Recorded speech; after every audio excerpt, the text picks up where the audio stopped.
Hello बच्चों, let's read the question. So the question here says that nothing lives forever yet life continues. What does it mean? तो यहाँ पे कुछ options दी गई हैं. First में A में लिखा गया है death has nothing to do with the continuation of life.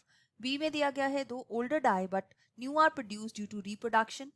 Both A and B and none of the above.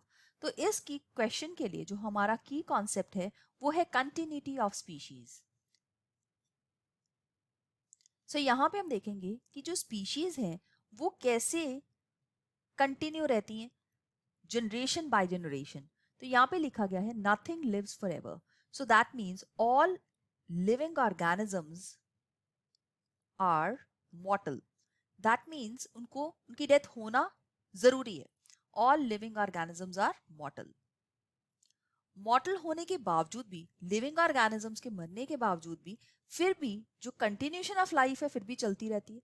Because death has nothing to do with the continuation of life.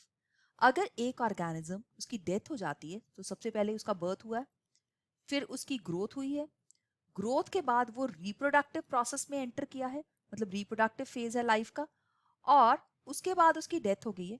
लेकिन reproduction के process के अंदर इसने फिर से birth दिया है कुछ ऑर्गेनिजम्स को. तो इस वजह से हम कह सकते हैं कि olders can die but new are still produced through the process of reproduction. और रिप्रोडक्शन का जो मेन एम है वो यही है to maintain the continuity of species. तो ये जो दोनों सेंटेंसेस ए और बी हैं ये बिल्कुल करेक्ट है. तो हम सी ऑप्शन को, that means both A and B को मार्क कर सकते हैं. So let's mark option C as the right answer for this question. So I hope you have understood it well. All the best. Thank you.